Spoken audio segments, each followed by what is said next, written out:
Welcome to this, good evening, and welcome to this week's edition of Mek We Chat. It's Thursday evening, the 14th day of March. The year is 2019. I'm Jerry George, your host, and the usual suspects are with us, the co-suspects, and it's certainly a pleasure to join you. Where I am in St. Vincent and the Grenadines, today we are celebrating National Heroes Day. We have all of these holidays, and I wish they really meant something, but that's another discussion. Well, we have had a tremendous week of news. I tell you, we have more than, trust me, I hope they have enough drinks in the shop tonight, in the rum shop tonight. But we got lots to talk about tonight, right? Right, Bev Sinclair? George Grant is, as usual, at the controls in New York. We have Margaret Francis in London, as usual. Wide awake, Catherine Edwards. And let me hand you over now to our producer, Bev Sinclair. Well, good evening to my fellow suspects and all those who take the time to join us as we look at what's happening across the Caribbean. Yes, we have been very, very busy. And as usual, we know that the little time we have is never enough to get through everything on the menu. So we take it item by item, bite by bite. We're not taking no big gulp at all, not biting off more than we can chew. So, this evening, of course, we're going small bites. So this As evening, mosquito. of course, we want. Oh, geez. He's on a roll, right? You can take. He can take the bite any way he wants. I don't know that mosquito bite either. Really? Okay. There's a mosquito bite, but they don't bite. The choke. The sting. No, the choke. Exactly. So. And I look there good boy. I am hushing my mouth. Carry on, please, madam. Just my humblest apologies. Really? It's not possible. This is not possible at all. You have already proven that it's not possible for you to properly control yourself in this forum. So, I see. Okay, all right, fair enough. If you're gonna start from tonight, let's see. You're behaving like LIAT. All along I've been wasting money. Now I'm going to stop. Wasting spending. That's not the word. Waste. You see? And that is one of the things that's on the menu for us to look at. The LIAT update. Suspect in chief, Mr. Jerry George. I hope you have the figures handy, you see? Because, there has been declaration about how much each country is supposed to give to the 5.4 million that LIAT need right now. Right now. I need 5.4 million right now. Yeah. So I hope you have the figures handy so that we know how much each country is supposed to give. That's weird. Well, I know the OECS got a new associate member today. As we speak, Guadeloupe is in the process of acceding to the OECS. So Uncle Ralph will soon have one more person to go and beg money. Right. I'm too sure what I want to do.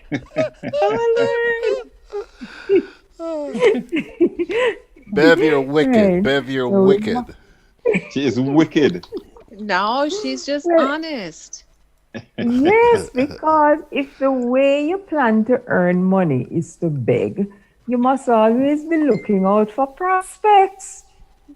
So we're going to look at LIAT. We're going to look at Boeing 737 MAX 8 and the black box. And 9. Oh, the MAX 9 is out. Both of them, yeah. Taking them out. Yeah, they're taking both of them out. Right, so we'll look at that discussion. And we will also look at the cruise lines that are leaving Antigua or that have signaled that they will not be going back to Antigua. Full stop. Right on the heels of that is a lot of things are putting up front, But we have to look at Range Developments, which has announced that it's coming to Grenada. And our Prime Minister is celebrating. The champagne glasses are out the bubbly is being poured, and the welcome mat is being rolled out for range developments. So let me stop there for now. That's not the same. That's not the same one that they have the issue about in St. Lucia. Listen. We don't just reach there yet. Topics. He just like confusion. You need to behave yourself. I asked and yes. I don't show. It's the same one that is, I don't know what range development's looking for in the Caribbean, but it has certainly been making the rounds, and now it has reached Grenada. So we're going to look at range developments, LIAT, and Boeing. That's what we have on the menu up front. So we'll get going with those, and depending on how the evening rolls out, we will see. George has a clip with Dr. Keith Mitchell talking about why he had a change of heart for LIAT. But the problem we usually have is that when the clips are being played, they go out on air, but we don't hear them. So it's imperative that we hear them. Otherwise, you don't know how to discuss it. Because I've never heard the clip either. So the only alternative to that is that George is going to have to tell us what he says in the clip. Mm-hmm. You don't have to quote him. You don't have to be verbatim. Just paraphrase. Well, Bev, essentially, I think the PM says that Antigua has suggested that he give to them about 1.1 million EC. I think it's about 487,000 US that they're asking for. And he says he doesn't mind. He really doesn't mind giving the money. But one, it's going to be a one-off deal. It's not something that's going to happen on a regular basis, although you could never tell with LIAT. You give them money today and tomorrow they come back and say, hey, look, I need some more. Okay, so he's made that pretty clear. But he's also insisting that there needs to be some change to the tax structure. Yeah. He keeps insisting that, the taxes from the governments are burdening travelers. And, when I heard that, I asked myself, my God, how many years have we been hearing that now? They say that the government has too many taxes on there, but nothing has ever been done about it. So he's saying that something has to be done. The taxes have to be reduced. And finally, they are going to subsidize, to some extent, the unproductive routes. Like if LIAT is running a route, and they do not meet a break-even load factor, they will pay the difference if they think that it's necessary to keep that particular route alive. Okay, so they are going to provide some sort of subsidy. That may be the only ongoing thing. But as far as asking for 487,000 now and 487,000 next year and the year after, ain't gonna work. Essentially, that's it. Well, they have what they call this minimum revenues, MRG. MRG. Right. And what that is supposed to be is that each country is supposed to guarantee a minimum revenue, and hopefully it is to deal with the same non-profitable flights that you're talking about. The thing is, the MRG is a yearly amount that you'll have to pay. And I'm sure that although the Prime Minister said that, he will be part of that MRG according to the new arrangement. But it's supposed to be a yearly fee. The thing about it is that it comes up to $16 million. And the reality is that's far short of what it needs. That needs twice that basically to run. That's just the basic run fee, right? So how is that going to be dealt with is also one of the big questions. It's nice to have this MRG. And the other more important thing to me is that there are countries who have not said a word about this. And so I read some of the stories that says, for example, that LIAT is being successful and all the rest of it. And I don't get, here comes the good man. And I don't get where we get that from. All right. So St. Lucia, the Prime Minister of St. Lucia, this Prime Minister and the previous Prime Minister have held forth on the fact that they are not putting any more. So as far as I'm concerned, I'm counting out St. Lucia.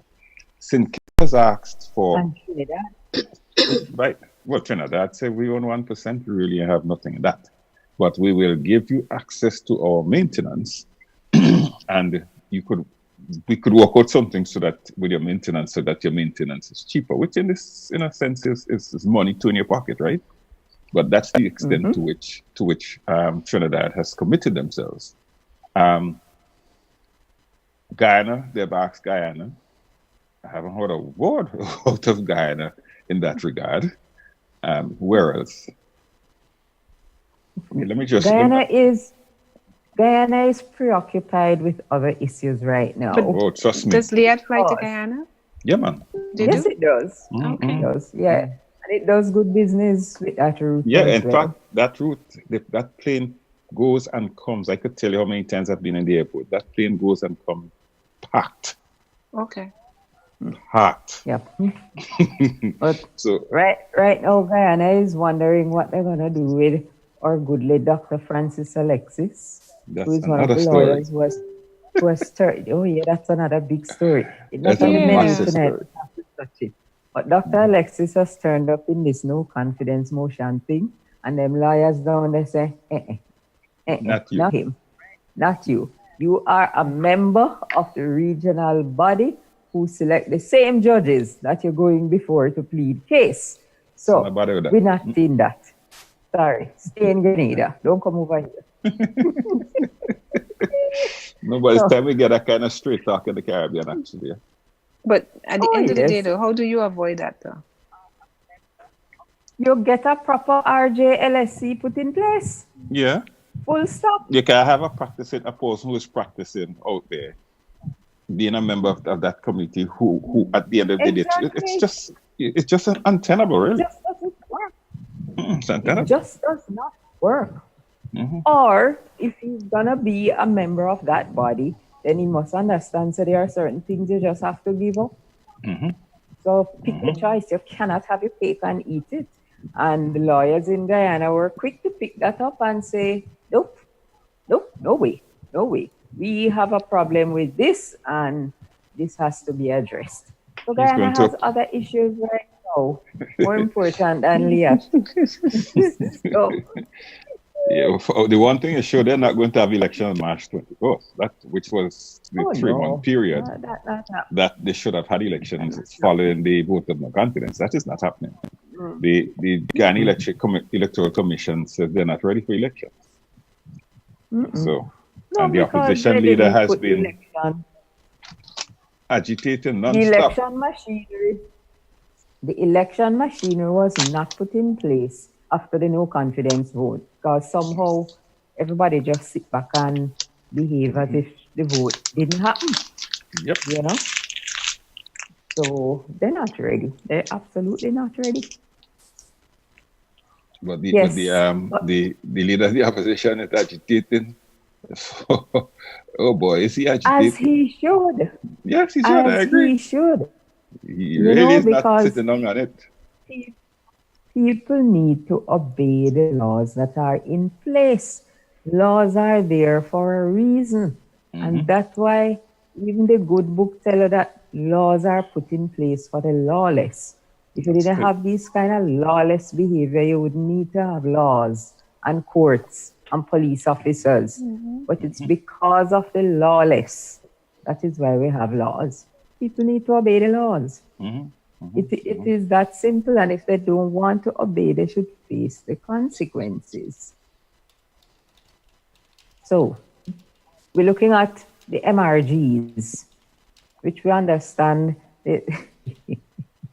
I like how in the meeting they say it is I think it's the Prime Minister of Barbados who said that the MRG stand for Mr. Ralph's guarantees. And if you put on another one says Mia Ralph and Ralph. Yeah, Gaston. Ralph. Yeah. And if you put an S on the Right. skirt, Yeah. at least they had a sense Wasn't of it Ralph humor. that said that? I think it was Ralph that said that. Yeah. Wasn't it? That, Yeah. that was the kind of Yeah. thing that Ralph liked. Yeah, Ralph Gaston had scary. But I can tell you something though. From what I have heard, Prime Minister Motley is not about to get into the foolishness with them, because she can't. Number one. No, she doesn't can't. have the space. She doesn't have the fiscal or what must I call it, maneuverability space to do that, not she. Well, probably even if she Exactly did, I'm sure her population is probably not going to sit down and take it either. Oh no, absolutely. No. I know what happened to your Absolutely. people in thing. No, the people in Grenada, I don't know what happened to them too. They need to be demanding that Dr. Keith Mitchell do not put any money into the airline under the current circumstances. Our people Nothing don't. has changed. And that is our problem with our people. Eh? That's a problem with our people. That's the problem. That's the problem. Absolutely nothing has changed. And now Dr. Mitchell is going to come with some sub story now about if LIAT drop out of the sky. It's going to take some time before another airline come. Every time I hear that, it annoys me no end. That's just a red herring. There are airlines there right now that are operating and that would not have a problem expanding if Exactly. LIAT is not there. But the thing is that what annoys me about that, they are one on the premise that the government and the airline that the region need must be an airline that the government runs. That's what I have a problem with. Exactly. Yeah, because They're they saying have that their no own. airline will come here unless the government, because it's only the government can run it. Oh, give me a break. Or only the government should run it, so that Yes. the government can get the government can get for it to get to the state where LIAT is, where they control it. It is their little plaything, and nobody cares how it functions. Just keep putting money in. Carl was told money 2 or 3 years ago, Carl was told by the government, we're not giving you any more money. You're on your own. Go. The second day after that, Carl turned a profit. Carl turned a profit again last year. Because And once Carl governments still are fine. involved, once governments are involved, that concept of profitability is lost. Exactly. Just find the next set of dollars, like a budget, and stick it inside there. You know? Right, just So keep you it got the in. figures, Jerry. Yeah, I How got the much figures. each country is supposed to pay? Mhm. Yeah. Okay, so Antigua and Barbuda, which has 69 departures, will contribute $960,310. Barbados, which has 111 departures per week, will put in 1.614 million. St. Vincent and the Grenadines, with 52 departures per week, will contribute 723.71 million. Let's get that again. $723,711. Grenada, which has 35 departures per week, is being asked to contribute $487,113. Dominica is being asked to contribute $347,938. They have 25 flights per week. St. Vincent and the Grenadines, that's the same stuff. We're somehow repeated in the story. So Guyana is being asked to contribute $292,000. St. Kitts, 389, and St. Lucia, around 584.536. Is that EC or US? All of that is US. Okay. All of that in the US. All of that is US. All right, Yeah. and our Nice. 487,000 would translate into 1,314,000 EC. EC dollars. Yeah. $60. Right. Gonzalez said that other countries, including Trinidad and Tobago, are not included since they are opposed to contributing. You get it? All right. Yep. Okay, good. Okay. I know who tell them that St. Lucia are going to contribute, but that's what I watch. I would like to know if they get. That's exactly the question which popped into my head. So did St. Lucia give a commitment? They said Anyway, not a single word. Now, we all The know prime that minister LIAT. also made it clear that when it came to the subsidizing part of this whole process, he pointed to the fact that people say, well, look, you were subsidizing the foreign airlines, and there wasn't any big brouhaha about it. Well, he's saying that the foreign airlines were subsidized for a period of time, but now they're up on their feet, and therefore they don't need the subsidy. So. It's not as if we have this ongoing deal with the foreign airlines, and he's hoping that we will get to the same point with the LIAT, where you only subsidize, to get the load factor up for a period of time. Right, and that has been proven, especially in Grenada. Most of those international flights are coming here full, absolutely full. So is LIAT going to, and that is why LIAT needs a proper management structure. And all of these people who are there, they just need to go.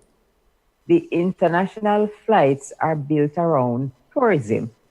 So you have to find a way to get people to travel from your destination to Grenada or to Dominica or to St. Vincent. It's not just a matter of having LIAT fly for social services. That's not the way it works. Exactly. American Airlines and Condor and the rest of them not coming here for social service. They are operating a business. So it cannot happen in a vacuum where you just say you're going to guarantee that you pay for empty seats when LIAT comes here because you do it for the other airlines. No. What happens with the other airlines is that there is an agreement. You bring us visitors, and if we are not able to generate enough interest in Grenada for your flight to be full, then we're going to pay you for the empty seats. So if we're going to take that route with LIAT, there has to be a Caribbean marketing strategy where we start to sell regional tourism so that LIAT has people to take from island to island and not just subsidize the flight so that Little Boys Club can continue to have LIAT to fly free for them and their family. Because that is all that is happening. But you're making such an important point, because they've been trying to transfer that thinking laterally into LIAT by saying, oh, well, you see, you give American Airlines money, right? So therefore do the same thing for LIAT. But here's with the parts company. American Airlines is being run by a serious set of business people. And that's the difference. LIAT is not run in the same way. American Airlines management demands that if you're going to come in here and we're going to bring you passengers, we want to ensure that a certain percentage of the plane is filled. Both ways, not just one way, both ways. Bear in mind I was just going to say, bear in mind not just the management, but the shareholders. Well, the shareholders particularly. When I said the management, actually meant the shareholders. They determine that, listen, so we have resources, you want them, here's the basis on which you will get them. You will get them, they have to go into our business plan, all right? And in our business plan, for us to make this route profitable, you have to guarantee us that this plane is 60% filled. I'm just using a figure, okay? Whenever this plane is not 60% filled, you have to get, and most of the times it's coming back out that the planes are usually emptier. They usually come in fairly filled, but on the back track is where they lose. And they say, listen, you will have to pay for those seats. Don't use that with LIAT, because LIAT is not run by a similarly serious management. You just want to use the concept that, oh, because you give money to American Airlines, you should give money to LIAT. No, it's not the same thing. It is not the same thing. You have Sandals here, Spice Inn Resort. Those are the two major hotels who will go into the areas from where these flights operate and will let people know that, don't worry, you have direct flight to Grenada. You can come. Yeah. So there is a lot of work going on to fill these flights. Listen to me. One of the places, and you know who spoke about that many times, the former governor of the central bank. It has been proven that lots of visitors will fly from Antigua and go to some of the sites in Dominica maybe spend 2 days and back. It became so expensive that you could no longer attract those people. Yeah, that's That's true. Right? You cannot attract them. Yes. So if you have flights that blocking both the tourists and the local people from traveling, you're not serious. Yeah, I mean, I have friends in Grenada who would trek off to Barbados every now and then, or trek to Trinidad every now and then, just for a break and stuff. And once LIAT flights went up, they kind of like just stopped. It was too much. It's too much. Couldn't. Exactly. Right. Look, Trinidad, I'm telling you, Trinidad Carnival just finished. I remember the days. If you don't book at least 3 weeks ahead, you cannot get a seat on no flight going into Trinidad. You're lucky if you could get a flight 3 weeks ahead. Well, I just saying so. joking? No, you could almost, with Carnival just finished, you could practically go walk into to the airport and book a flight and catch it down there. Why? Because people can't afford to do it. Plain and simple. Many interesting thing has happened. Hold a second there for me. They were speaking in St. Kitts to the chief negotiating pilot. Let me see some of what he said. All right. He said, President of the Leeward Islands Pilots Association, Carl Buck, told WinFM that one of the reasons that LIAT's business plan failed is because the airline cut back on the number of destinations it served, and is also today operating less planes than they did before. That they've gone from an airline that operated approximately 18 aircraft at one time to half that amount. We are basically operating 10 planes, and the 10 planes never in the air. In our opinion, the revenues that we were getting on the 15 destinations or the markets that we are currently servicing cannot sustain LIAT's business. LIAT is a legacy carrier with approximately 666 workers. LIAT has basically shifted most of its operations to the hub in Barbados. In so doing, and they're now talking about the cost of shifting the workers to Barbados. It's a little bit involved, so not going there. The leading pilot told WinFM that Bridgetown should have recognized that taking a greater responsibility for the airline would have cost consequences, including subsidizing the airline. But let me jump down to the part. The 4 things that is supposed to be part of this new trust are these. 1, the restructuring plan that was designed by the Caribbean Development Bank a year ago, that must be implemented. The CDB has put their foot down and says, listen to me, you're not paying back the debt. We give you a plan. You have to show us that you are implementing the plan. That is what has happened here. They had gone all the time. This is the second plan the CDB gave them. They ignored the first one. This time the CDB has gotten to the point of saying, and this is why they're in the predicament, right? That the CDB has said to them, you either implement the plan or find a way. You have to give us a way that you're going to pay back this debt. So that's 1. Reduction of the regional airline $60 million debt burden. The implementation of a minimum revenue guarantee payable annually on particular routes. And 4, reduction in management and pilots' pay up to 10% and greater efficiency system-wide. So that's the four prongs on which they're planning to do this new restructuring. If good night, everyone. Good night, Athie. Good night, Athie. If we take account of what an average general election costs to operate, you mean 26 million?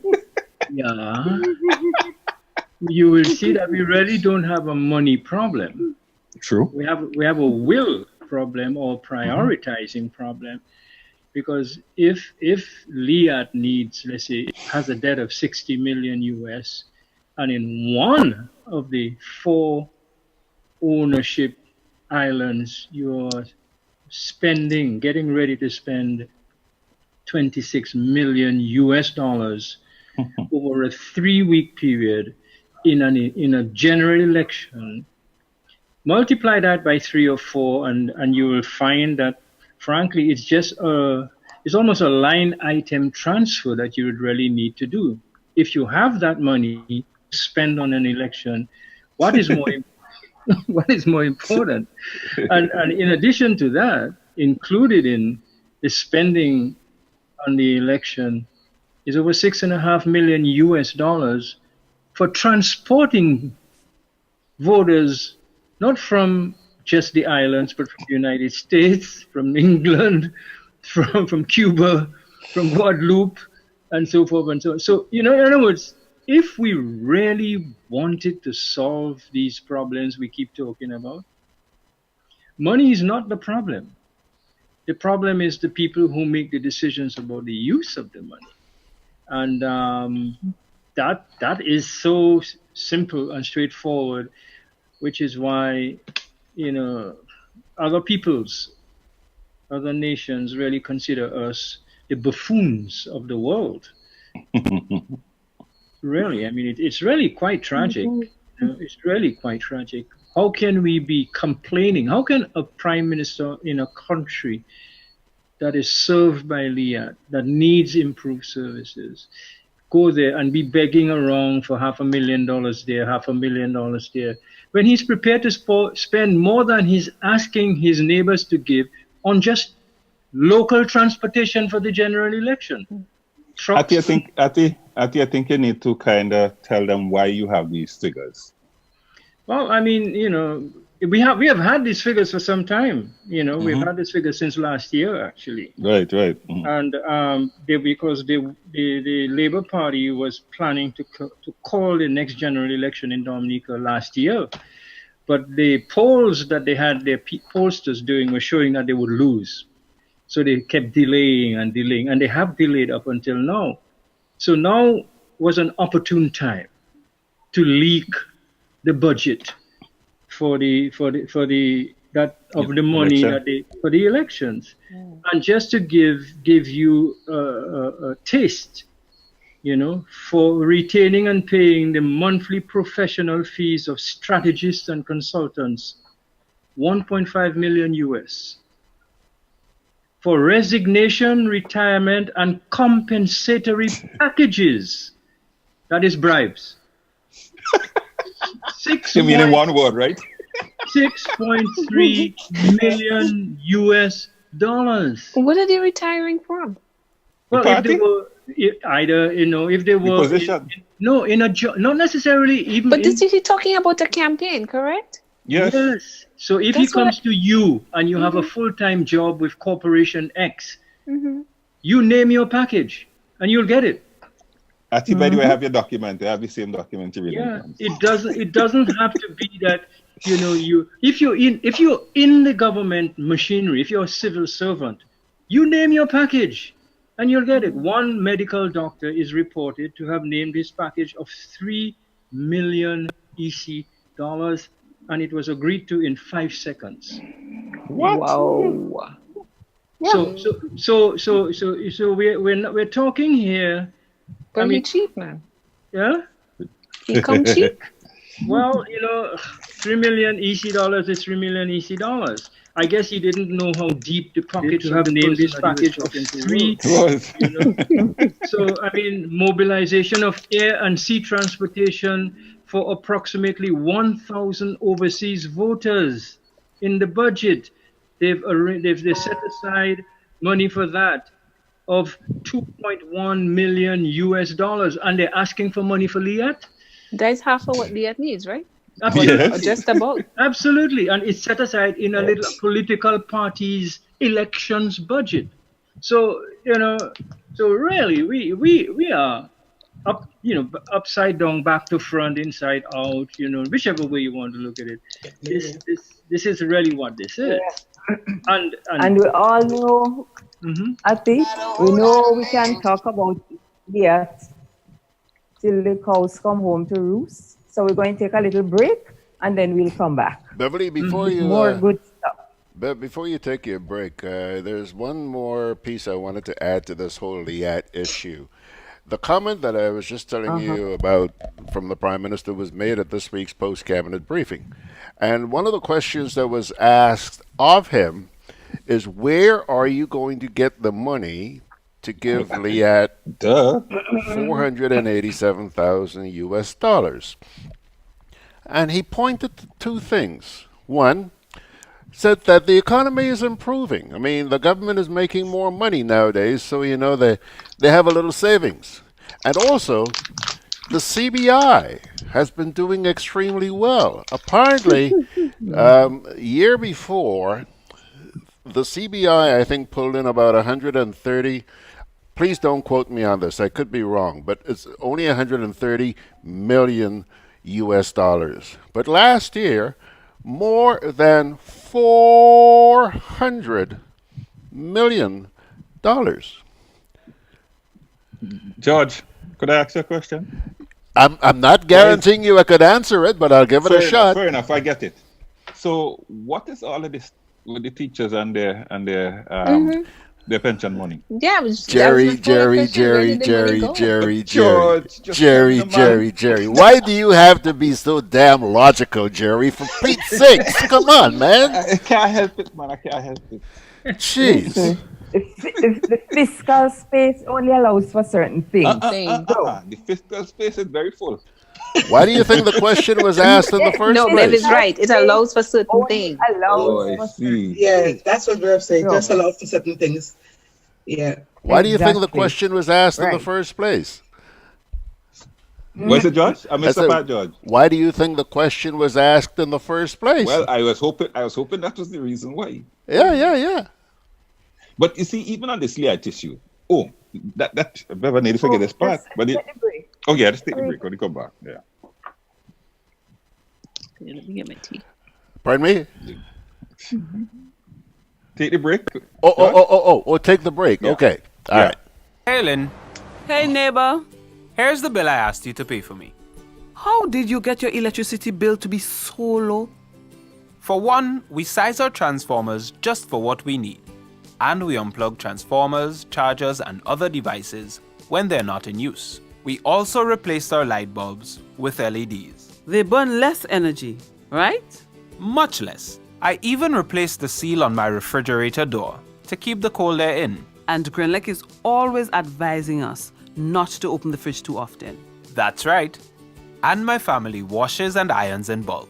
With fuel prices changing all the time, how do you know if it is working?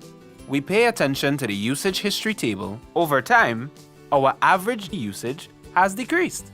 So while Grenada can't control fuel prices, I can conserve energy and save money. GRENADAC, energizing our Grenada.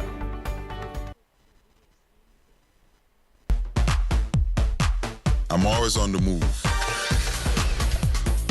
Training, traveling, competing. So it's good to know I have Co-op Bank in the palm of my hand. Introducing e-banking, one of many customer convenience services from Grenada Cooperative Bank, and there's more to come. It's swift, simple, and secure. Welcome home.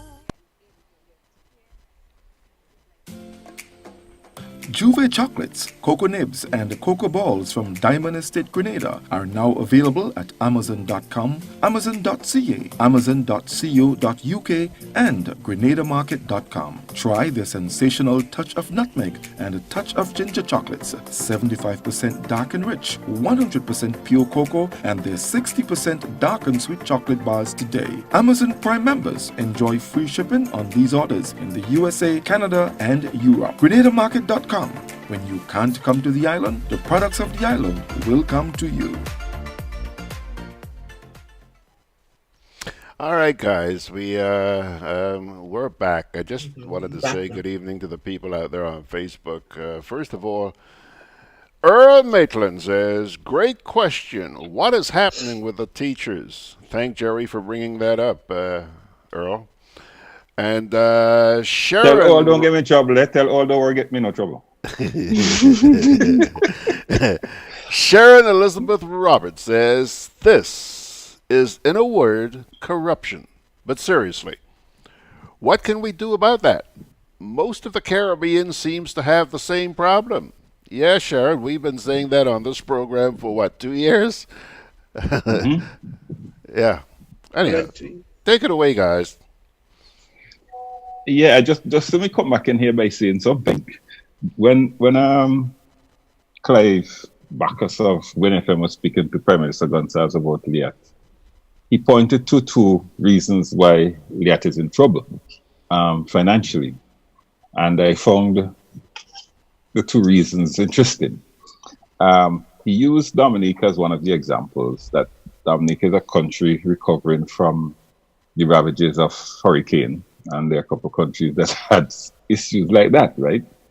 But the one that jumped out at me most was that the U.S. sanctions on Venezuela has impacted the funds flowing to LIAT. Anybody could explain that for me, please?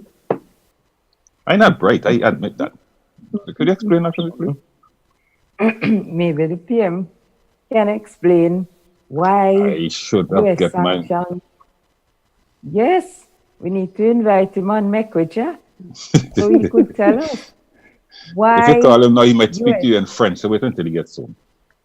Why US sanctions which were imposed very, very recently, maybe just about 2 months ago, why these sanctions have prevented all of these countries from paying LIAT the money they owe, because it makes no sense. Makes absolutely no sense. No, but you see, what's that making no sense? No, except he's saying that because of the sanctions, and it's not the sanctions, but he's blaming it on the sanctions, that the Petrocaribe money no longer flow, so they can't pay LIAT. But listen to how I am going to flip that. In another interview, the Prime Minister said that, let me speak as St. Vincent, and I suspect the other countries have in a sense tacitly agreed to that they want to pay Venezuela, but they can't pay Venezuela because of the sanctions. Now, if the whole problem about LIAT is that, why don't you take the money that you want to pay Venezuela and pay LIAT? Will make no difference. It was supposed to be Petrocaribe money, so just pay LIAT. Transparency and accountability. And then the other thing is CBI. There's how much millions of dollars floating around with CBI. Should we really still have a LIAT problem? Why you think the money floating around? The only CBI money floating around right now is range investment, because they can't seem to find no abiding city. They were in St. Lucia, they're in Dominica, they're in St. Kitts, now they're in Grenada. Athie, what happened to them in Dominica? Well, I mean, they're building a hotel in a swamp, which is traditionally where mosquitoes go for holidays. and they haven't been able to explain what they're going to do with the sewage from 162 rooms, except put it in the sea, because you can't put it in the swamp. There's in the design, we can't see any evidence of a sewage treatment plant. They are right on the edge of the water, meaning on the beach, and we don't have many beaches per se in Dominica, but they have taken the beaches in the north of the island, and frankly, I don't see why there should be any puzzle. These guys are raping the CBI program, and they have the collusion of leaders of government and public officials in doing that. And all the unfolding claims and allegations and accusations and inquiries into the CBI program throughout the region point in that singular direction. This is a perfect scheme for gangsters and fraudsters. They don't have to remit anything but minimal required payments to the government, and they can sell the passports for whatever price they can get. So you can sell a passport for 30, 40, 50, 60, 70,000 for million, and still only have to pay the government 50 or 60,000.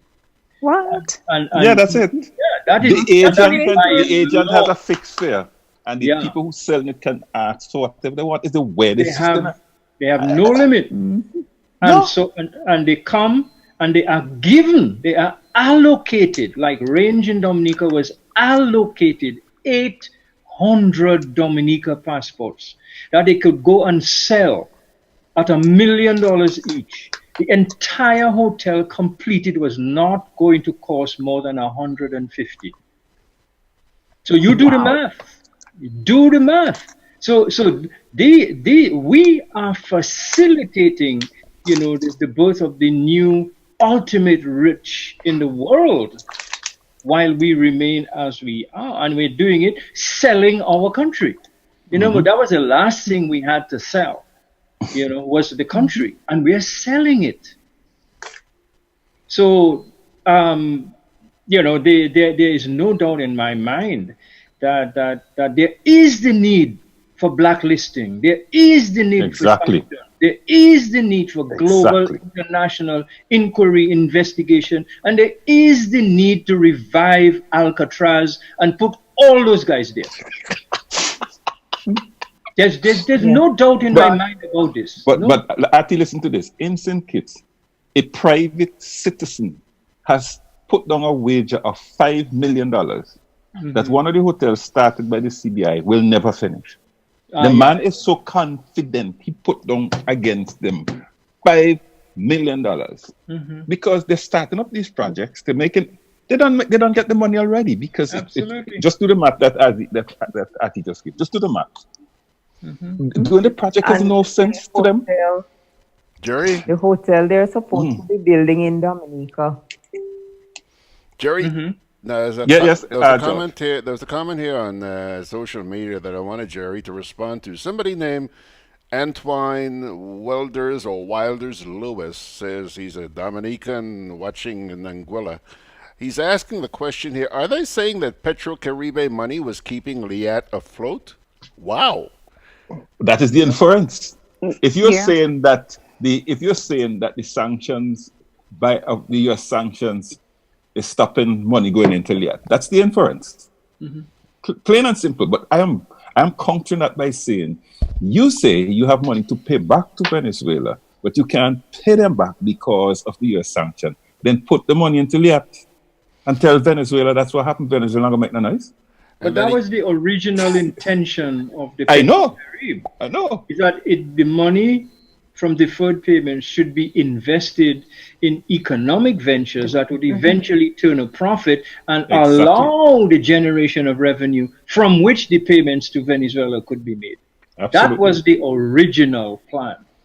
These guys just saw a sweepstake. Somebody had given them a suitcase of money without a padlock. And that was it. Antoine goes on to say, Jerry, even the so-called men of the cloth are helping them to rape the CBI. Well, we know now that the men of the cloth have many, many talents, don't they? That they have been concealing under their cloaks and their cassocks and their garments, and that they have done it very, very well for hundreds of years. So there's no surprise there. Of course, the men of the cloth and men and women of the cloth are involved in the shenanigans and the corrupting and making what is wrong right, and what is bad good, and legitimizing corruption and theft. They usually turn up at the groundbreaking with the holy water and the prayers, so they're part and parcel of the whole thing. One friend of mine puts it this way. He says that the men of the cloth and the churches, it's kind of a joke, but it's really a very frightening joke. They have amended the Ten Commandments by taking out one word in each of the Ten Commandments, the N-O-T word. Thou shalt. Thou shalt steal. Thou shalt do. Thou shalt. Think about it, people. Think about it. Since we're on the topic of CBI, did you guys see the news last night? Apparently at the last week's sitting of the House of Representatives, a parliamentarian by the name of Anthony Boson stood up and actually said that he believes that the CBI is on the way out. Did you see that? On the way out? Yeah. Yeah, it is. Absolutely, yes. It is. That's why it's making such a flurry. It's like a drowning man. Well, I mean, certainly, probably in our neck of the woods, and for these countries in particular. But I mean, for the bigger countries that still have these type of programs, the United States and wherever, they're not going anywhere. Mike is right. Mike is also right, but also you have to understand the other side of that. I feel that if we at least had run our programs with a little bit of more modicum, we would not have had the pressures that we have had. And it is not that they have not been saying to us, listen, one of the big things that we haven't spoken of, I think we'll know more about this, is that the sanctions with Iran. So that, what is also under doubt now? These countries used to allow ships to fly the country flag and pay for it. Mm-hmm. Because of that oil sanction in Dominica. Nobody's talking this. That even that is going to come under pressure too. But because Dominica has used come under pressure. Well, has come, yes. Dominica has used that facility to be able to circumvent the United Nations sanction on Iran. When you do that, you asking for trouble. And then you turn back and say, "Oh, Mike is right." No, you using the flags, so that the flag could fly. So when they see a Dominican flag, they would not trouble the ship. When they eventually investigated what was happening, the ships were operating under the cover of the flag to transport oil. Our dear friends, the Chinese and the Japanese, got footage of those Dominican flagged super tankers offloading on the high seas into other smaller tankers to take it to various parts of North Korea. Yep. There's footage of that. So, and this is not just a UN sanction that is busted; it's a US sanction that is busted. And all of this is happening, and we're hunky dory. And then when the news breaks, what does our leader do? He takes the lawyer who registered in Greece, a ship's registry company, and he flies immediately to Greece on an unexplained mission. That was his reaction to the disclosure about 11 super tankers having Dominica flags carrying Iranian oil in violation of the international. Exactly. So what did he go to do in Greece? What did he go to do there? So answer. Think about it. Antoine Waters says here, Jerry, he says, God forbid a few of those ISIS fighters buy our passports because there's no due diligence done, and they commit some terrorist attack in the United States, Europe, or Canada. Can you imagine what will happen to us Dominicans? Let's put that in context. On average, over the last 5 years, Dominica has sold 2,500 passports per year. But think about it too. It's not simply Dominica. You guys have a single passport. We have a CARICOM passport. And that is the problem. And that's the problem. And that is why people with the passports can go anywhere and can get work, etc. Why did you think that when St. had the problem with Canada, that Canada slapped the visa ban on all of the islands? Because they know. It's a single passport. Yeah. A single passport. Yeah. And that's why when some people try to defend this thing, it annoys me because it means that they haven't understood the breadth, depth, and height of this thing that we're talking about. And in addition to selling regular passports that you and I use, they're selling diplomatic passports. Can you imagine diplomatic passports? That's even worse. That's when it becomes hands of people whose business is to destroy? And you have a diplomatic passport? You're not even going to be searched. Exactly. But no, they are ignoring the diplomatic passports sometimes and just go ahead and search because they realize that the whole thing is a sham. It's a sham. It's a sham. They realize it's a sham. Yeah. Ron Saunders wrote an article way back, in October last year, which we should go back and read. October 2018, he wrote, warning about the blacklist to come. And reminding the same islands that if they didn't get with the program and fixed what needed fixing, they were going to be blacklisted. And like a prophet, 6 months later, the countries he listed have been blacklisted. Yes. This is not some kind of rocket science. Yeah. They tell you beforehand. Look at Trinidad and Tobago. If you've been listening to me any time, I said that Trinidad is going to get blacklisted. Why? Trinidad had you see, we play politics with these things between the opposition and the government in Trinidad, back and forth, tennis ball over the whole question of the legislation, the income tax legislation. The last couple of days of last year, you know, Trinidad did. Trinidad took out the pass because what they're doing with the legislation now, they're requiring the opposition to agree.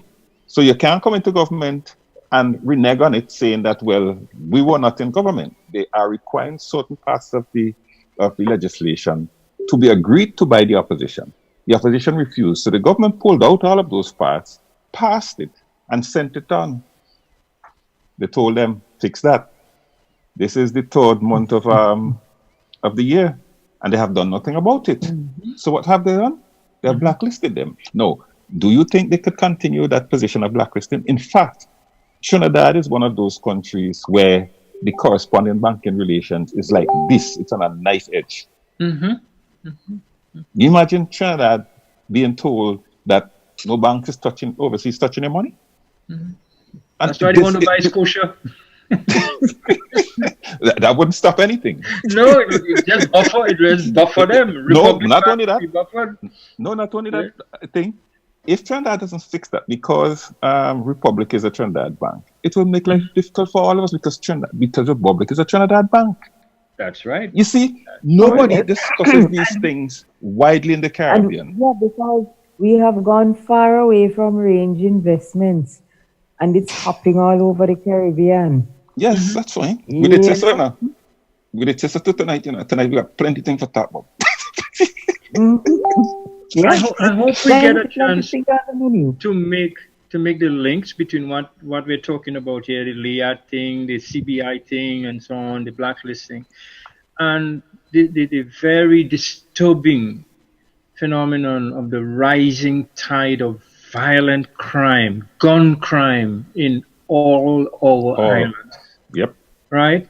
With youngsters on bikes, just as was the case in Jamaica in the 70s when the JLP and the PNP armed their supporters and created gang warfare with guns. That has happened in the rest of the Caribbean. And again, the political parties are front and center in this very disturbing phenomenon. Instead of creating jobs, they've created gangsters. That's what is the most, to me, one of the most disturbing phenomena that is unfolding throughout our region. And I hope we can see the links there, because the money being used to pay these guys is CBI money. Money from the sale of passports. Wow. Which is financing the violence. I watched in Barbados, the crime now in Barbados is beyond worrying. Absolutely. Beyond worrying. Absolutely. And Trinidad, they found out that the police was a huge part of funding and supporting the gangs. I mean, what kind of societies do we have, folks? Yeah, but I am not shocked when I hear stories like these, because crime, and I've said it over and over in various fora, crime is big money. The little boy down in Back Street who running around with a gun in his waist that costs $500,000, you think he have money to buy it? He doesn't. Somebody buys it and gives it to him. Yeah. It comes in the country illegally because people in the hierarchy of the society facilitate the corruption and the crime. And our diaspora is implicated. Yes, watch those barrels. You see those barrels that are coming? It's not always only food. Our own diaspora. Wow. That is scary. When I hear of some top official or some high-ranking person implicated in some crime, I'm not surprised, because those are the ones who are paying for the crime. And you have the foot soldiers running around committing the crimes that they pay them to go and commit. And then they are the same ones who stand up behind microphones in jacket and tie with their hypocrisy, talking about how we have to deal with crime and going to funerals and pretending as if they have any sort of sentiment about the crime in the country. They don't. They're the ones paying for it and facilitating it. So I am not shocked. My sensibilities are not the least bit shocked when you hear, oh, guess whose name calling this and whose name calling that. What you want is for them to be locked up because their name only called for the moment, and the next moment is business as usual. It's done. Listen, one of the things that shocked me in Trinidad the other day was that a container came into the port in Trinidad and left the port, and nobody know the container went. Yeah, even things like those, they don't shock me. I remember in Jamaica when they used to black out the whole country when they want to move things. You have an island-wide blackout. You mean island-wide? Island-wide from Negril Point to Moran Point. Island-wide blackout for 10 minutes or 15 minutes. And when they finish the dirty deeds, the power come back on. What is that? that? So you don't tell me that some little guy down in the ghetto have the power and the connections to do those kind of things. You see? They do not have the connections to make a plane take off when it shouldn't. They can't. They are just the ones out there who somebody give them a gun and tell them to go shoot somebody, and they go and do it, which is very unfortunate because some of them come from some very hopeless circumstances. They don't know anything else, and some of them just wicked. They like it and they want to do it. You see, so it's a very vicious kind of cycle and a society we live in. But it's the people who are supposed to be protectors of our laws. They are the ones who facilitate the crime and the corruption.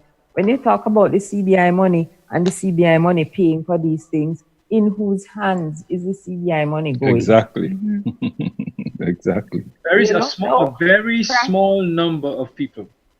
A very small number of people are controlling that.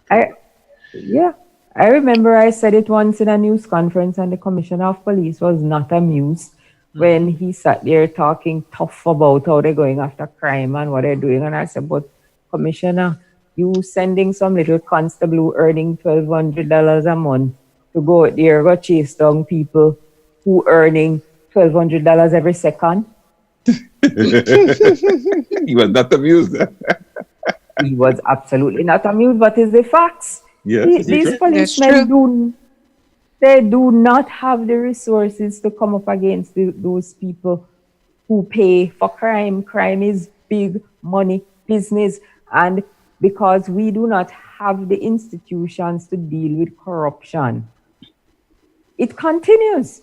None of our people that we have strong reason to suspect and sometimes even know, none of them are ever going to be charged for the crimes that they commit. That is sad. And we have another specter right here in the Southern Caribbean, that the situation in Venezuela has been fueling both drugs and guns coming into Trinidad. Trinidad is struggling. Yes. So when they want to bypass Trinidad, they get a powerboat. It's right into Tobago and all Grenadines there. But nobody in these islands, St. Lucia complained about it, I must say that, right? But is that a matter that we are really discussing? We can't, because we have supported Venezuela. And I feel, listen, there was one time in St. Vincent where there was some guys who were caught in Union Island in an operation in which a customs officer was killed. All right? They eventually said that the white stuff that they threw overboard when they found it was soap powder. That's a big joke in St. Vincent. But elections were coming up in Venezuela, and somebody who could read Spanish found this story where the people were asking the Prime Minister to get Dr. Gonzalez to send back these people as part of the guarantee to vote for this person in the constituency. Are you with me? And that's what happened. Absolutely. Because they say Yep. it was so powder in the thing, and the guys were released. Yeah. Mm-hmm. Oh, yes. So, yeah. So somebody just pick up the phone and say, "Those are my boys, let them go." And No, that's it done. the picture, the family appealed to Chavez at the time to let go their family. Otherwise, they're not voting for the person he had put up in that community.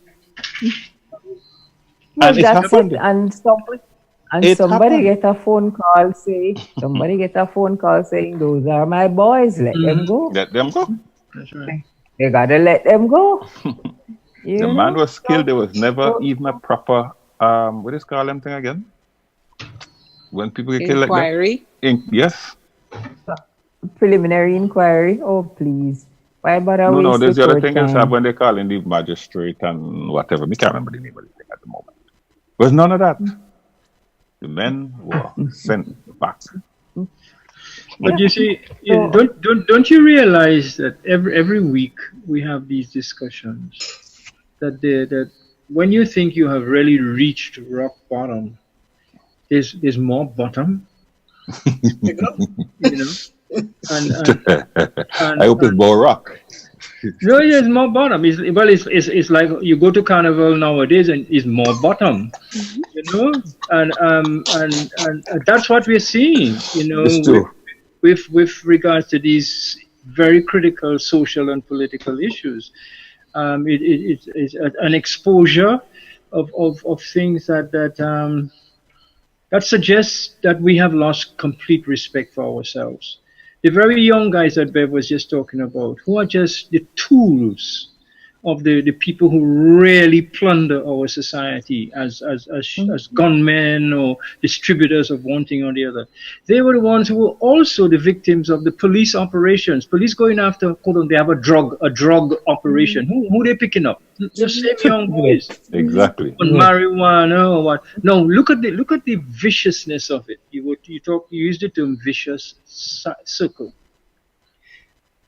Now that marijuana is and cannabis and cannabinoid products are being legalized and so on, those same little boys are completely isolated and left out. Of the picture. And it is the same people who were in charge of the illegal trade are now positioned to be in charge of the legal trade. The legal trade. Because they know the trade already. They know it. They know it. They know all the tenets of the trade. They know it. Yeah. So it really, it boggles the mind, and it really, I guess that's why I love science fiction. When I really want a dose of reality, I read science fiction. And because what you think is fiction is actually reality. It's fact, it's just kind of unfolding reality, and we have something else to do, because it has to do with what we've been mooting. The other night we had a gentleman from Antigua of Dominican origin, but he's raised in Antigua, and he was talking to us about the issues relating to electoral reform and all this stuff, and how they managed and handled it in Antigua. And so got on the phone and I said to him, we invite you down. Come to Dominica and let's hit the campaign trail here together. And so that is being arranged. So he will come down and he will, from first-hand experience of being involved in the political process of electoral reform in Antigua, be able to speak in the first person and in terms of real challenges and real solutions. And frankly, I mean, that's one of the ways, not the only way. That's one of the things. Radio is good, radio is solid, radio is powerful, but frankly, we have to eyeball each other. Yep. We really need to eyeball each other. And honestly, with again, that brings us back to LIAT. How can it cost over $600 to fly from one Eastern Caribbean country to another? And if I took Norwegian Air, I was able to get a Norwegian Air ticket round trip from let's say Dominica to from not Dominica from let's say Martinique to Fort Lauderdale for $216. Come on. I mean, come on. You know, if it's a matter of skiing, you're getting flights from Jamaica to New York for less than $200. Well, I can fly from New York to Grenada for less than it would cost me to fly from Grenada to Barbados. Oh, yeah. There you go. You know, so these are anomalies. Oh, that makes sense. So somebody does not want the Caribbean to come together. Somebody has found a way to keep us apart from each other. How do we fix that? How do we make it possible? You know, how do we enable the next generation to avoid that thing of growing up in a region and you don't even know what region it is? You know more about Brooklyn, you know more about the Bronx, you know more about Los Angeles than you know about your own country. Come on, you know. Yep.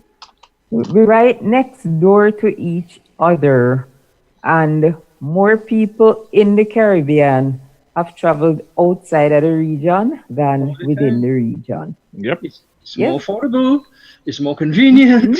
You know? Exactly. You know? We don't have an international airport here, but we can take a ferry and go to Martinique. In 1.5 or 2 hours, we'll be in Martinique and then and catch a flight. We don't even have to use LIAT. We can completely isolate LIAT in Dominica. We now have 2 different ferry services. Yes. And then we want to talk about guaranteeing what the Mia Ralph Gaston Skerritt formula to guarantee to pay LIAT for doing what? Just for being there. I posted something on my page today, right? Where Caribbean Airlines, in association with Massey, you know, Massey have the card, right? The shopping card. It's saying that you can now pay for your Caribbean Airlines ticket with points from your card. Of course. Yeah, I fly LIAT for the last how much years? There is not even a frequent flyer cent that you get. Not even a cent. And even though you're a frequent flyer, sometimes you might want to change your flight. They know. Yeah. They've taken the permission away from there. It has to go back to Antigua. Antigua doesn't know you. No. Antigua doesn't know me. The people who I deal with all the time know me. So they can know you. No discretion. None. They don't have that there. That doesn't exist. But Jerry is a key point there. They don't even have to know you in Antigua. A loyalty program. I agree. That's my point. You know what I'm saying? Yeah. That's what I'm saying. A loyalty program. Okay, you don't have the loyalty program, but bring it down to the fact that these people know me. You understand? They see how frequently I travel. So they should be able to make the decision. Hey, this man is always with us. He has an issue. Help him. No. Yeah. No. Has to go back up to Antigua. Even you mentioned Caribbean Airlines as a frequent flyer. Caribbean Airlines will just give you an upgrade or something, you know. Not LIAT, though. Upgrade. Yeah, the upgraded price. Upgrade? Where you upgraded to on LIAT? Explain the price. The price. Okay. Price upgrade. Beside the pilot. Yes. Or in the cargo compartment, maybe. Don't worry. Remember, they got cargo up front and behind and the ATR. Right? So that's what I'm saying. You could even get more cozy and be accommodated in the little boy's room. Oh gosh. While we're talking about airline, you know, I am certain that anyone who hasn't heard about the recent air tragedy must have been under a rock. Bev.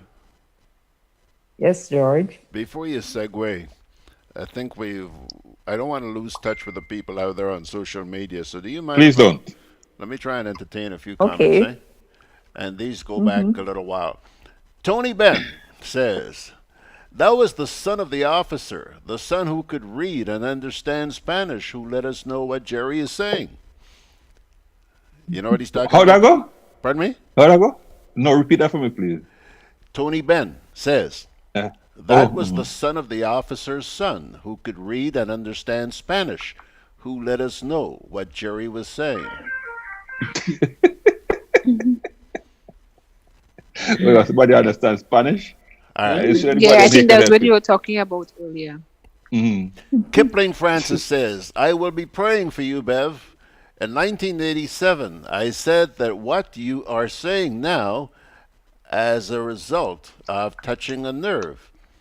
I had to run to Canada in 1988 after being warned by an inspector that I know too much. Be careful, they know that I know too much. Sharon says, some years ago, I spoke at a forum on crime strategy and said, instead of arresting the little man with a joint, the police should check the suppliers who the police seem to be afraid to touch because of who their friends are. Next thing I know, I was called at the highest level to be told that the then junior minister for security complained that I was referring to him. I did not call names, but who the cap fit? Wore it. Sure did. Enough said. Enough said.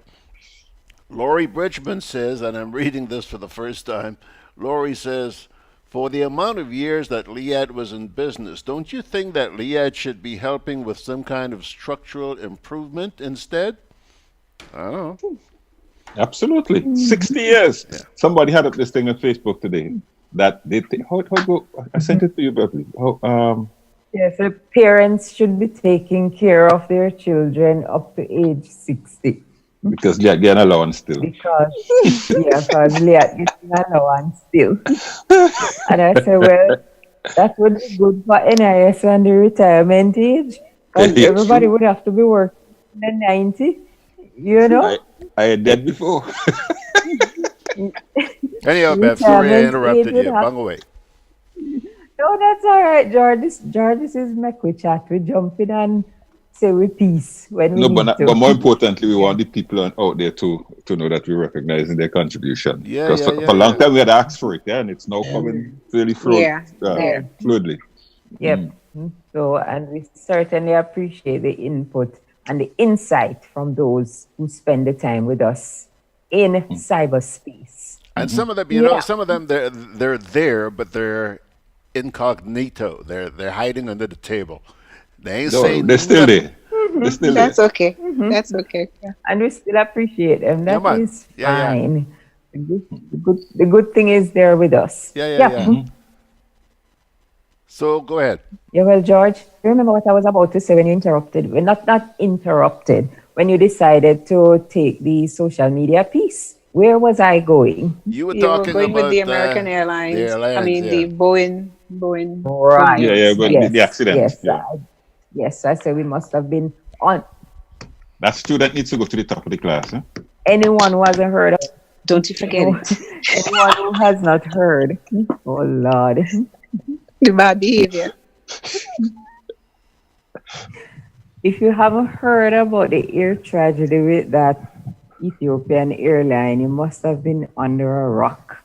I don't even need to go over the story, but it's tragic. And our condolences to everybody who is in mourning at this time. There was even some rumor that somebody from St. Vincent was on the flight. Yeah, it created quite a storm. Oh my goodness, people can create. I don't know why people must do those things in these kind of circumstances, you know. But the fallout from this there's a time for is really important to note. Yeah. The fallout from it, in terms of, you see, the human being still retains the capacity to feel, to identify with, and to feel grief, and to feel a sense of kinship with persons that they don't even know, but it's just kind of, it's a species thing, you know, and you realize, and you just, these people have mothers, have fathers, brothers, children, uncles, aunts, friends, and so on. And you immediately you look at our little group here, and you realize we all have families, we all have friends and circles and people who would be impacted, I mean, horribly, if a tragedy were to befall us, singly or collectively. And so, and that is a good thing, that we retain that capacity to feel and to care and to reach out. Empathize.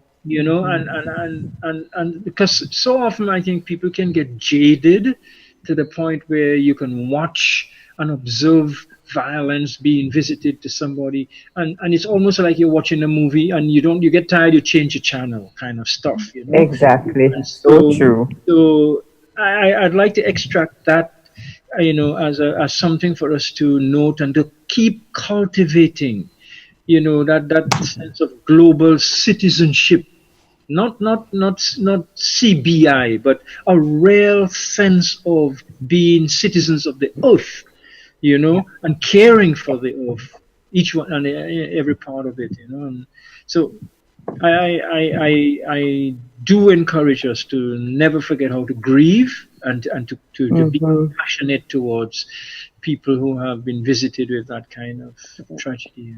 Athie, when I woke up Sunday morning and saw that story, I never realized that story was going to have such a global impact. Oh, yeah. I saw the story, one of the first things came to I saw it because I was up. But 154 people, I think it was. I never anticipated that crash was going to have such reach. There are people in Trinidad today. I've known a couple of people who should have been joining flights. There's somebody who's having a wedding. The people couldn't catch the flight because one of the planes that they were going to travel on was the same max. Yeah. But also today I was thinking, think of that man who fussed about missing that flight.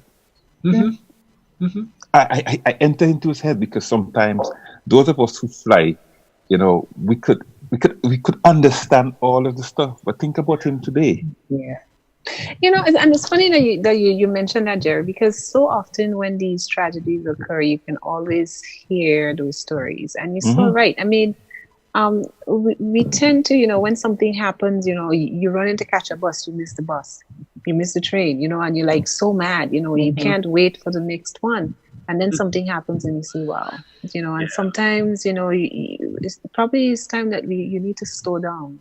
And stop, we need to slow down. Yes. And take life as it comes. Sometimes, I mean, it could cut both ways, it's true, but sometimes, when something happens and you happen to miss it, you shouldn't really fuss too much, Perspective, Personally, I think. Yeah.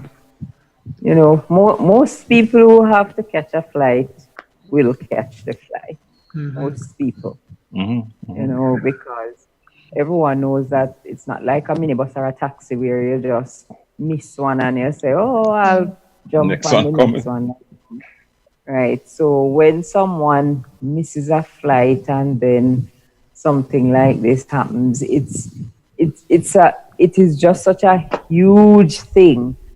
It's really kind of hard to fathom, it's kind of hard to swallow. And although he's the survivor, I really don't know if I would want to be in his place.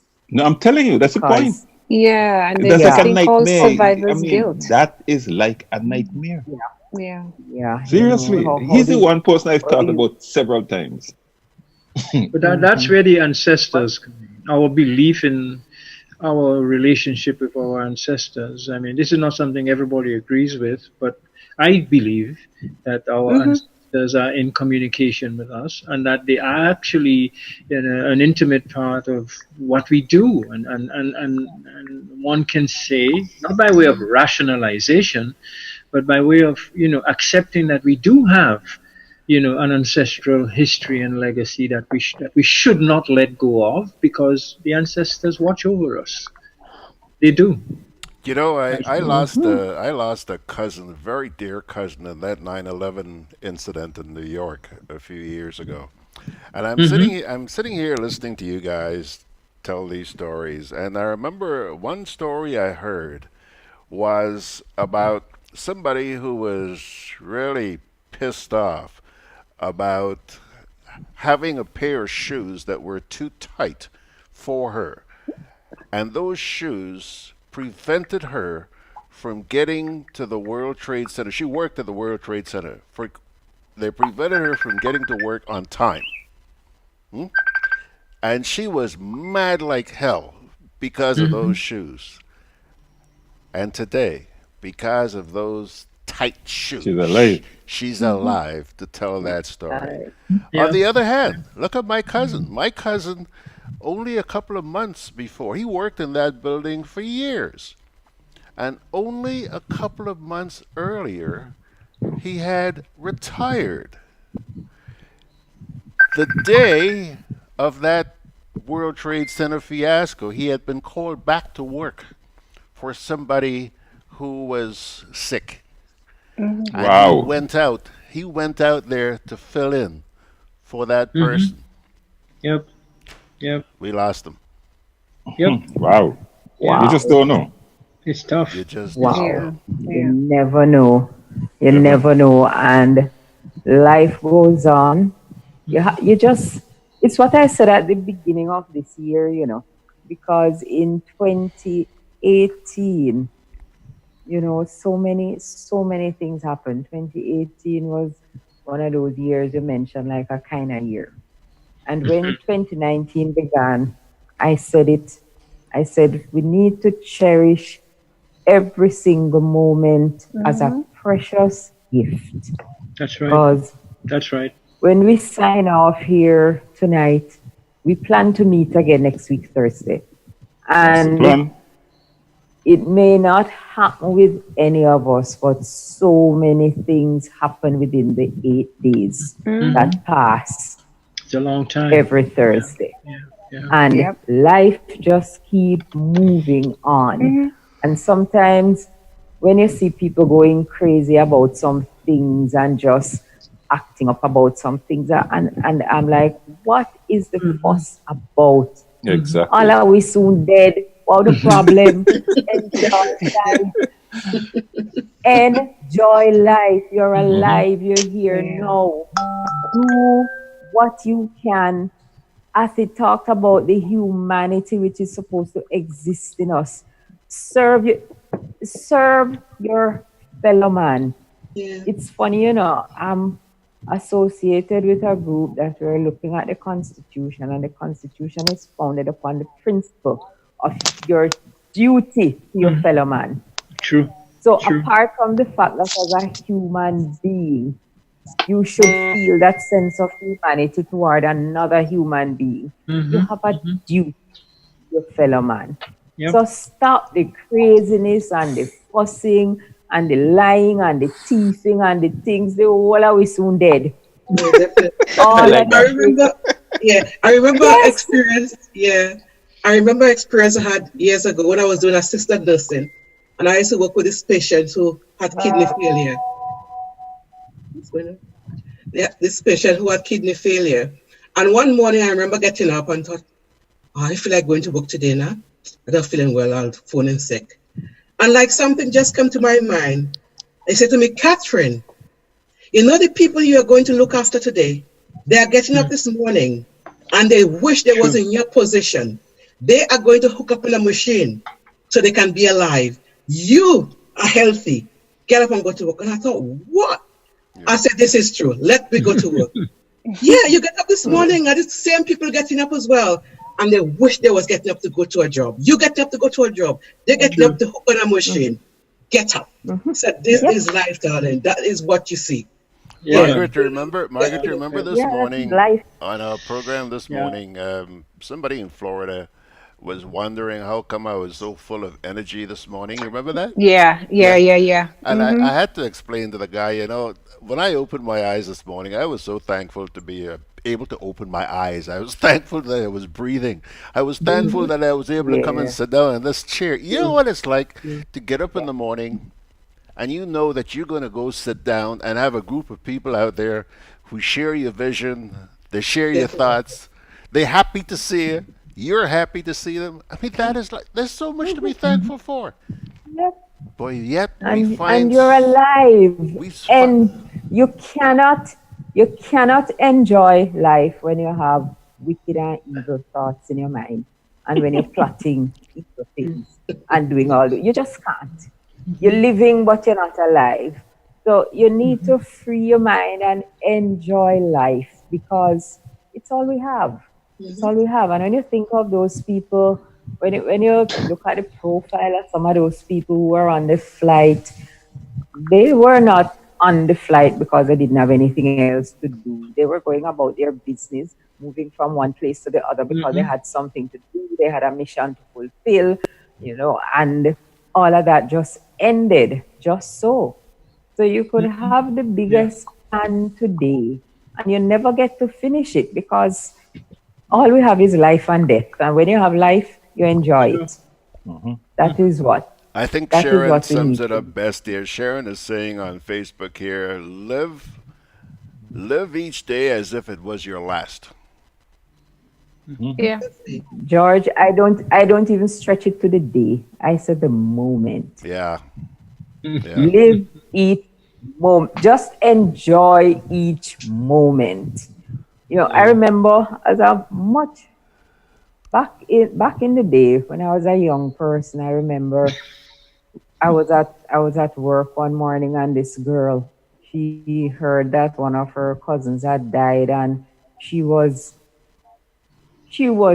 bawling down the place. And I said to her, "Why are you carrying on like that? You didn't even like him." And she said, "Yeah, because I know she didn't like the cousin." I said, "Why are you carrying on like that?" And I mean, it's not like she was just crying. It was this kind of just deep anguish carrying on, going on. And I said to her, "Why are you carrying on like that? You didn't even like him." And she said, when she could talk, she said, "That's exactly it, because she didn't like him to the extent where this morning he asked her for something that she could have given him, and because she don't like him, she didn't. And no, she didn't give it to him. And now that she heard that this had happened, she just can't live with herself. She consumed by guilt. Yes, because it's not that she was crying for grief. She was crying for guilt. And wondering why did she do that? Serious. Yeah, and that is why I couldn't understand, because I know she didn't like him. And she said, well, it's the same thing. She could have given it to him, but she don't like him, so she don't give. And now he's gone. He's gone. Yeah. But it's the same. We encourage that same foolishness politically.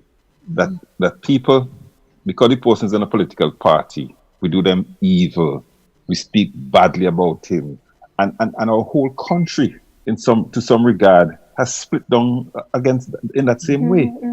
And I don't know how we intend as a small nation and as small nations to make sense of this. It just doesn't make sense. Because we have formed ourselves into groups of people we don't like, people we like, and people we don't like. And we do not only that, we avoid the ones we don't like. We have the worst things to say about them even when we don't know them. I just going to make that point, even when we don't know them. Exactly. We don't know them. We make up stories, and we talk, and we seek to get others to dislike them because we dislike them, and we don't even know why. We have no reason to. But that's the kind of nation we have become, where you hear somebody say, "Oh, they don't like this person," and if you ask them why, they have no reason. They never had contact with the person. Never had contact with the person. Never had a conversation with the person. The person never did anything to them. As my grandmother would say, they never lay straw in your way. But they just, for whatever reason, you don't like them. And because you don't like them, you have the worst kind of thing to say about them, make up things and say it. And we need to stop that, man. We absolutely, as human beings, need to stop behaving towards each other. I had an interesting situation recently. I didn't hear it myself, but a couple of people reported it to me. There's this particular radio personality steeped in support of the government and was attacking me because of something I said. Somebody called in with some of the most salacious information about me. And he himself had to turn around to the person. About me. Yeah. Yes, about me. And he himself had to turn around, I understand, and say to the person, "Listen to me. I just say all kinds of things with Jerry John. But you see that? Don't go there. I was absolutely amused. But the thing is, You hear that, Margaret? You should have been listening. yeah, the form out, exactly. I was actually amused because this person does not know me. I know that. But the person called in with a story that if he didn't have the press, because he knows me, right? And he knows where I stand. And he could tell them, say, listen to me, you don't ever call in with that kind of stuff about him. I laughed my head off, because I went through tongue and several people told me about this. The person does not know me. If he hadn't done that, and I believe these are one of the persons that sometimes the political parties pay people to do this nastiness. They pay people to do this nastiness. Yeah. Because they And want if he to set hadn't up people, Yeah. and if he hadn't taken that stance, next day I might be hearing all of this stuff and wondering what are they talking about. where this all come from. So we're doing that. You know? We're doing it planned. We're doing it intentionally, and it's hurting people where it matters most. You know. Yeah. Yeah, I remember when I was news editor for a paper in Montego Bay. Oh, Jamaica is a homophobic country. No matter what you say, everybody know that. And this lady came into the office with a photograph of a young man. He was her boyfriend, and apparently they broke up, and we know that hell hath no fury, like a woman spurned. And she came with the photograph and said to me she wants to put his picture in the paper with a notation that they broke up because he's gay. No, I am the editor of the paper, and I look on this woman. I know I can't. I absolutely can't do it. You're crazy. So I had a discussion with her and send her on her way with the photograph. And she left it, and I never forget this woman. A few minutes after I saw her come back, and I'm like, oh my goodness, where's she coming back for? She said to me, you know, miss, you tell me no, but it's the nicest no anybody ever tell me in life. You could be a diplomat. You know what they say. You know who they say diplomat is? Somebody who tells you go to hell and you actually look forward to the day. But you know, I can't do it. But I could understand the state that she's in, so I can't just throw her out. And I never ever forget that woman. She's the nicest no she ever gets in her life. But I just saw it as an example to put with what Jerry said, to say we must never be happy to see the worst in other people. Bev, You know? I always remember the most salacious story I ever had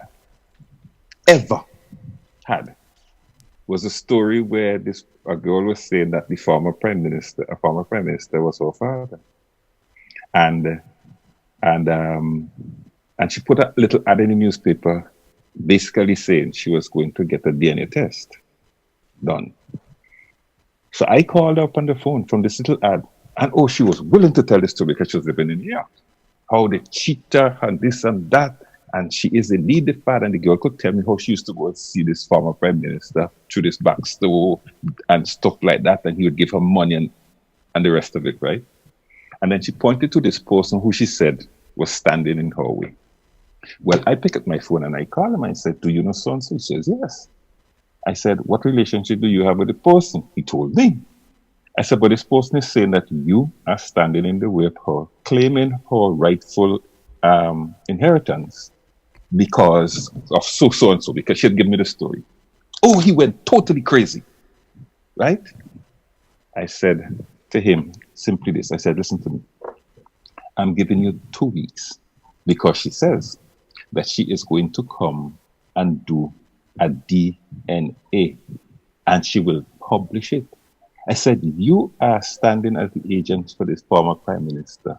I said, when my headline says, body of former Prime Minister exhumed to prove paternity. Would you want that? Listen to me. And I put up my phone. I must receive about 24, I'm not lying to you, about 24 calls in an hour.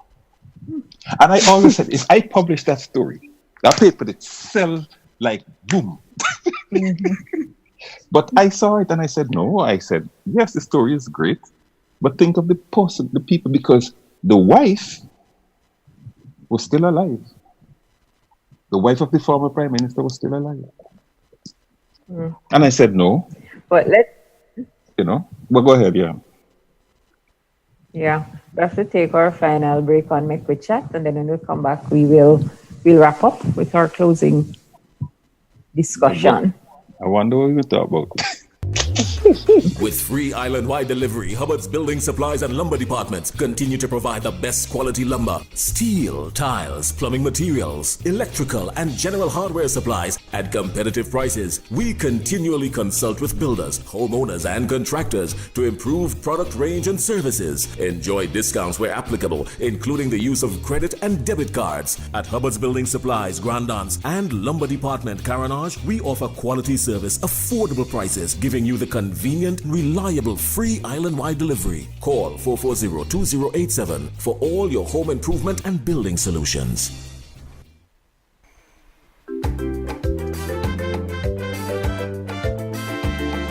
Grenadian General Insurance Company, strength and stability. Grenadian General Insurance Company, tell your friends, tell your family. We cover householders comprehensive, motor and even fire too. Contractors all risk burglary, public liability, professional indemnity, directors liability, and wait, we still have more. Come and find out more what you're waiting for. We are located on Scott Street, St. George's. For more information, call 440-2434. Tell everybody.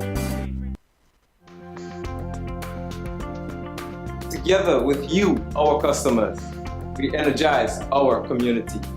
Together with you, we energize our economy. We are working together to give our nation a better tomorrow. With you, we energize our future. Together, we energize our nation.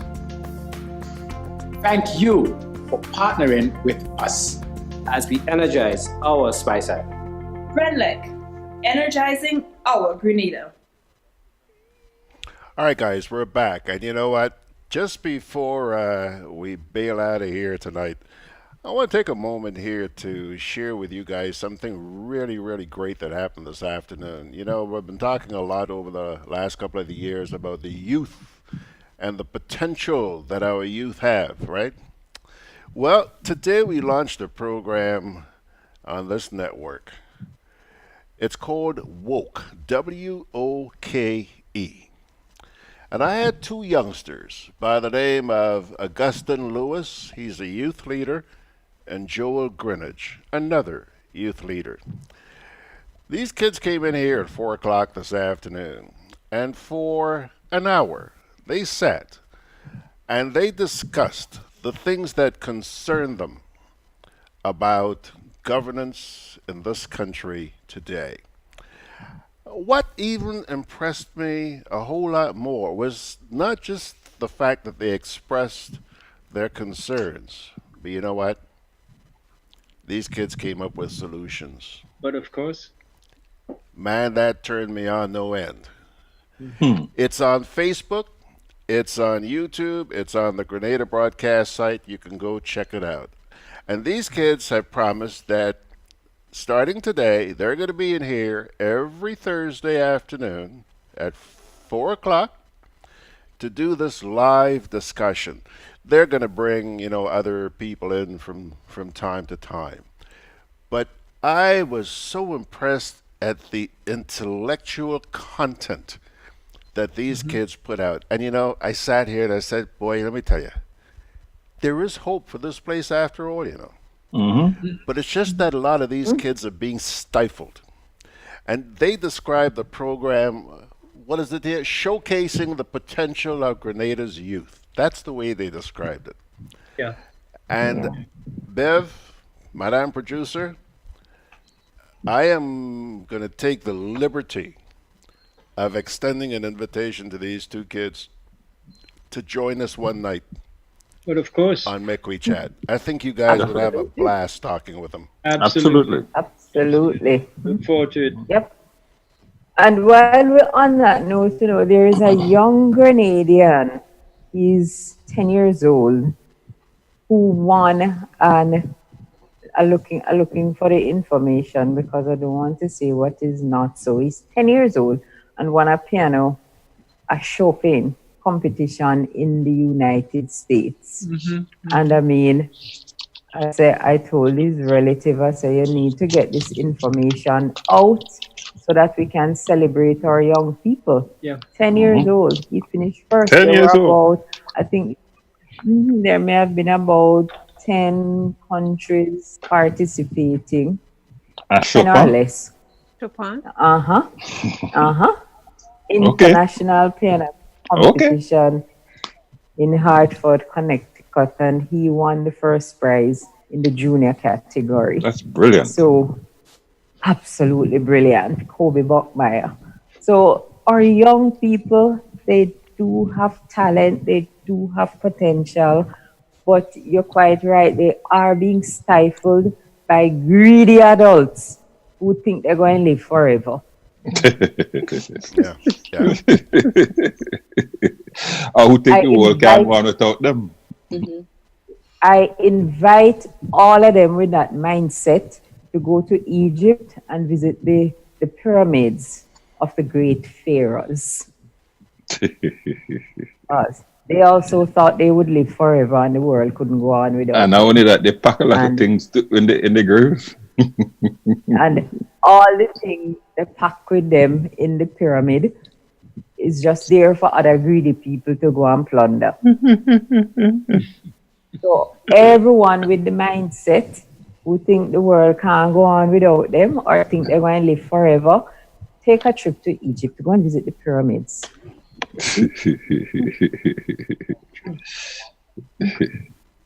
And that should give you some kind of awakening on the realities of life, since you find it hard to believe. But we really should be preparing our young people to be confident in themselves so that they can find who they are and find their space in life, instead of trying to mold them into be something that we want them to be. That's the problem right there. Right there. Yeah. You know how many Bev, you know how many parents today are telling their children what they want them to study. I've met so many young people like that. Oh gosh. But that has always happened. It hasn't stopped. Gosh. I know a young man right now, we're at the end, coming towards the end of the university year. And I know a young man right now who flunking out his second year. He's flunking out first year for the second time because his parents insist that he study civil engineering, and all the young man wants to do is to be a coach. He loves sports. He wants to go and coach. And instead of them encouraging him in that line, they're forcing him. Well, this is the first year. He can't pass first year because he has no interest. Exactly. That's so sad. Let the And it's young not man good go for and him. do what he wants. No, it's not good for him. Let him go and do what he wants to do. But you see, what he wants to do is not going to build on the esteem of the parents. Exactly. They would like to say that they would like to say, "Oh, our son is an engineer, you know." He's a civil engineer, you know. You know, they should ask Usain Bolt, who is a coach. Ask him. No, ask Usain Usain Bolt's coach what that means. You know. Yep. But while we were talking about the airline crash, which led us to talk about humanity and how we should treat with each other, you know, the black boxes which have been found, it's interesting that Ethiopia says they don't want them analyzed by the US. They're sending them somewhere else. Then to Paris. I think they're going to France. They're going to France and Germany. France. Boeing is an American corporation. Yeah. Yeah, and they would be interested because Trump again put his both feet in his mouth when he preempted the announcement by Boeing and said, "Well, everything is good, everything is safe," and then he had to eat his words, and because Boeing pulled the plane off the air. So, yeah, it was the Well, actually, yeah, I think there were problems with that plane. Actually, after the first crash, there was a lot of chatter about that. Pilots had spoken about having problems even before the crash. And apparently, the fix was in. Boeing was supposed to launch the fix in January, but our dear Donald III Trump had a government shutdown. That's true. Oh, really? Which did, yeah. Wow. The government shutdown delayed that fix. The fix should have gone in January 2019. Whoa. Oh. That is a big piece of information. I'm going to call Rachel. I'm going to call Rachel Maddow and tell her that. Yeah. No. Yeah, the government contributed to the delay in that fix because there was talk since before, like when the Lion Air went down, we had chatter from different, pilot sites and stuff with people saying that there were problems with it, and they were saying that a lot of the pilots were not trained on it, they weren't given information and all of that good stuff, and that there was supposed to be a fix. So that helped to contribute to the delay in the fix being implemented. And who took responsibility for the delay, right? Who said, "I will shut it down"? Remember who said that? No. Who did? Well, Trump is take responsibility for. Oh yeah. Oh, you mean for the shutdown? Yeah. For the shutdown, sorry, not the delay. The shutdown, yeah. We in the last few minutes, and we had mentioned it on the menu. It's the same Mautamassy type of behavior, why about 14 cruise calls have been cancelled for Antigua for the upcoming season. And we would have loved to have some time to examine why that is happening. But I think the rest of the Caribbean really need to sit up and take notice that because of the utterances of the Prime Minister of Antigua, the cruise industry there is in deep crisis. Well, let me make another point on that, Bev. We talked, what's the name of the other company that's coming to Grenada? Range. Which other one?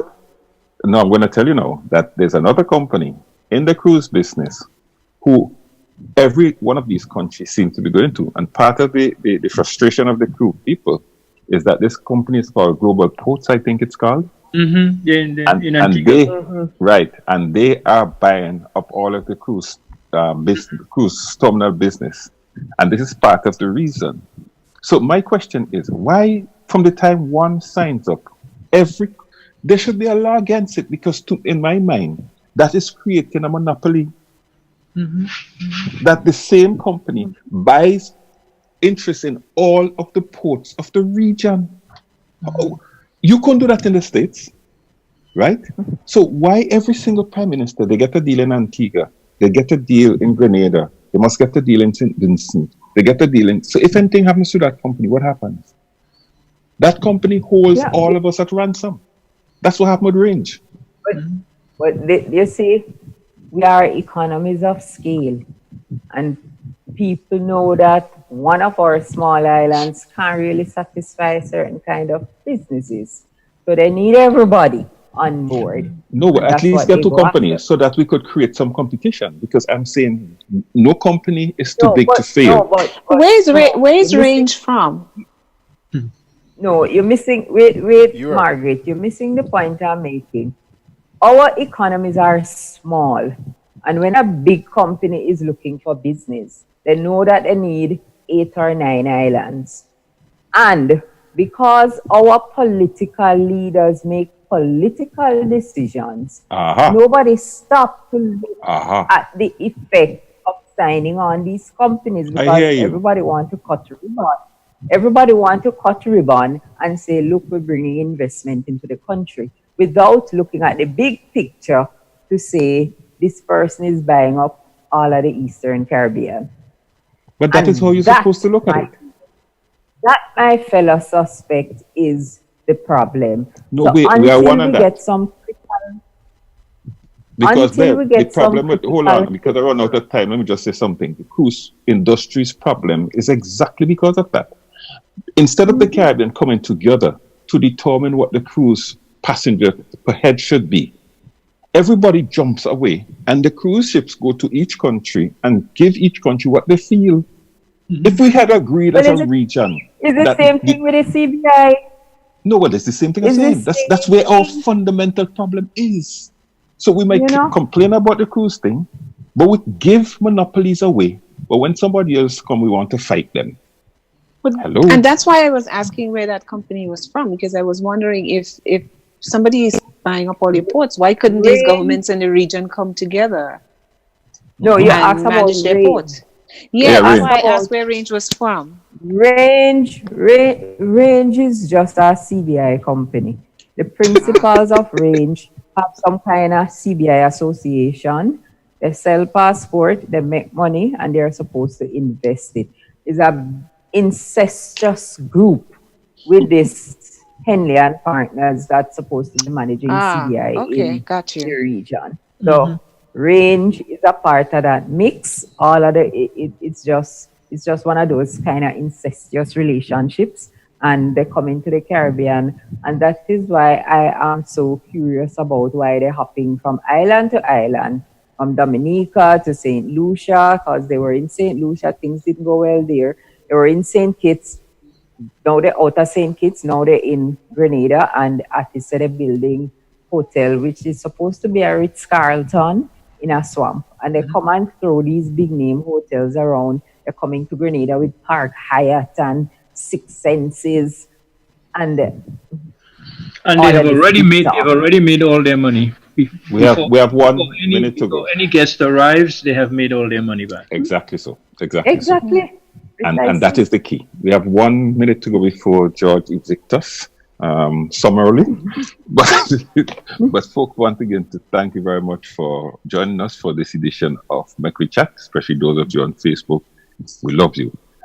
Keep sharing it, invite other people to join us on a Thursday evening, and keep the discussion going there. It's very important that we all keep this discussion. George, once again, thanks for having us. Margaret there, at P. Damnaker, go to bed. Catherine there, you're very late in Bellevue too. On behalf of all the suspects, I'm Jerry George saying so long. See you again next week, God willing.